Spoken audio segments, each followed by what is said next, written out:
But just to start off with this plan again, and the view that you see in the rendering, if I may, let me grab that. The other one here at the bottom. This is the view that we're looking at when you're coming through this arbor, this colonnade of trees, as it were, and also a good place to sit and wait or to queue up carts when you have a busy day. Mark, what did you envision in terms of tree height there? Are those bushes or are those... No, I'm thinking trees. I'm thinking an arbor that creates an arch. You know, what was the tree like? Birch? No, birch. You think like birch, at night, underlit, yeah, birch is up kind of 100 thing? Right, with the leaves that, make noise. You know, something light enough that the air, is passing around, but also creating a nice little shady arbor, as it were. But anyway, when you get to it, this is the shape of the structure that we're looking at. And this is a better view of it, as you see on your first pages as well. I just rendered up the first level so that you can see the actual T's. We're using mats, obviously. We're thinking about using automated tee-up, equipment. And just to show you how you get in, you come through this archway. The intention of the design is to create a park setting. You go to Central Park, you go to Jones Beach, you go to places where, the architects think big, but we don't have a lot of height that we're allowed, and I was thinking of something that might be both, practical and beautiful at the same time. The object was to clad this basically steel building with a steel frame building with a mesh, and the mesh would allow for a lot of opportunities for color, for light, for shade, to break some of the wind, and to also, it could be ultimately planted on, or could turn green, like what is it, what's the park in Chicago? Wrigley Field. Something like that. The idea was also to build it into the berm that's existing now, and this lower diagram here gives us, just a rough outline of the berm. And the idea would be that you would come in at deck level, which is the asphalt driveway that's there now, and go down about 3 feet to the lower level, which is probably about 3 feet below the floor of the existing barn, as it is today. And then you still have more slope to go, as Mr. Smith was talking about, where the low point is in that part of the driving range would create a natural drainage area. Pardon me, excuse me, that we don't want to fool with. But anyway, then the next level is 13 feet up above that. So, when you're looking at the thing, you're more or less eye level with halfway, is really where you'll be when you see the profile of the building. Simple metal roof, very straightforward structure, with a little, panache here with these potentials for the grillage metal mesh on the outside of the building. They're also, for safety reasons, obviously, you have to have balusters and railings with, you can't fall through, children can't go through, and so forth. Very safe system, and it's all part of the pipe rail system that goes along all the way around the top level anyway. These all attach on, and they're different heights, and as you can see by the drawing, they're a little bit fun, And this is the top of the retaining wall here, and that's the top of the berm. So this is taken like right at the edge of the building in section on the plan. You have it in your drawing, all right, pass this around if you like, but it's the same thing you're looking at there. Does that answer your question, Ed?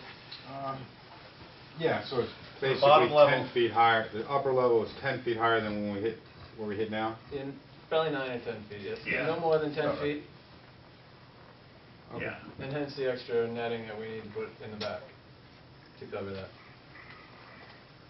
Any questions about the structure? Or? Everybody's good? Well, I think, are you going to go into what's in the structure? Because I know in our meetings we talked about, there was concerns about bathrooms, we've addressed that. We've addressed some of the things that were brought up. One was, are there going to be bathrooms here? In the master plan, you'll see on both A5 and on, I don't know which drawing it's on, it's probably A4. Yeah.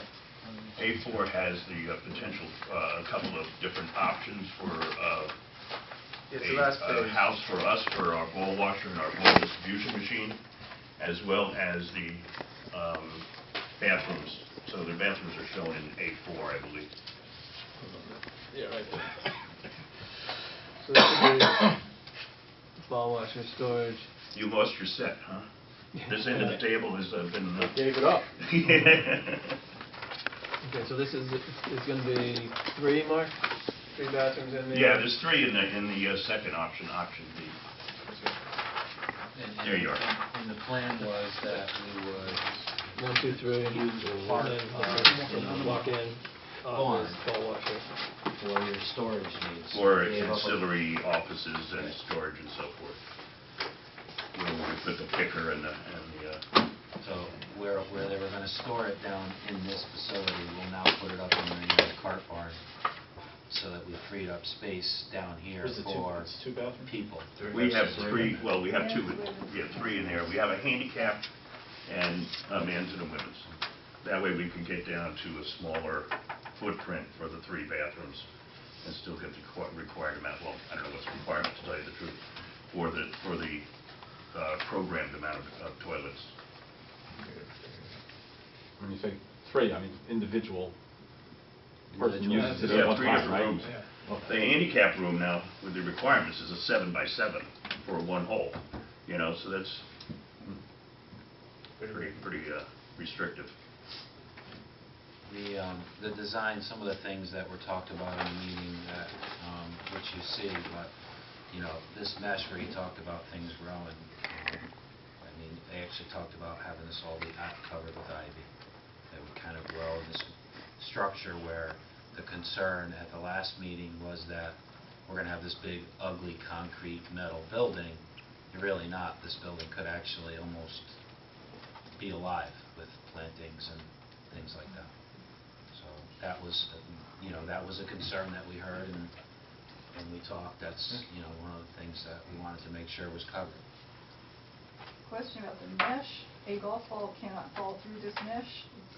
You know, you have to be a really good shot. It's a 4-inch mesh, so a golf ball can go through it. What's the other It's in back direction? of you. What's swinging behind that way. it? You're hitting this way, and the mesh is this way. But you golf like I do, so I get it. Well, no, I I'm get it. thinking more of like mischief or... Mayhem, something. yeah. It would be hard pressed to get a ball through there, but I'm sure somebody can do it. So you know? it's not, so the surface that people are standing on is not mesh where you drop your ball. No. Oh, no, it's concrete. Concrete, That's middle concrete. deck. It's the face, Yeah. the face of the Facade. building. Just the side, just the So facade. it would, like somebody trying to throw a golf ball through it would have Yeah, a very and if hard it were overgrown, it would make it even more difficult. Got it. Yeah. The thing here is that when people think of driving ranges, they think of concrete and steel structures like you'd see in Stanford, which I'm sure you'd seen. And what they wanted to do here was to create a park environment, and they put this on to break it up. And then, as they were saying, it was important to could actually have its own natural ivy, everything, anything you wanted to grow on it, so. What else? What other questions? Does that answer all the questions that came up in the meeting? That's all that I can remember. I have to probably go back and look at the minutes. That's all that I can remember. We had addressed most of it that as soon as we left this meeting, we actually had a meeting pretty quickly right after, so. Good? Have you addressed whether or not the increased traffic flow is you're gonna have to take into consideration additional parking? Yeah, as a matter of fact, we counted in our count the parking that's down at the maintenance building in our count. And we still were well over the requirement. Now, in terms of proximity, yeah, it's a bear. But the parking's already there, it's already paved, so, you know, we're counting it in. And how does this impact the golfers in a cart coming off the 6th hole and going on? They're passing people walking back and forth? You're well within, you know, the parameters of the netting. We are changing the path, obviously. Oh, The so path right now would go right okay. through, Oh, sure. right through this, you know, area. Right here, 6 green? Yeah. Right now it goes this way, right? Right. So we're gonna cut it from Oh, here okay. and I go see. right here, straight into. Okay, got it. Right. I wasn't seeing that. I think Would we not covered be, it. uh, I can't think of anything else that Mr. Moore, Is that it? I think so, right? Alright. Let me just grab these big plans out of here.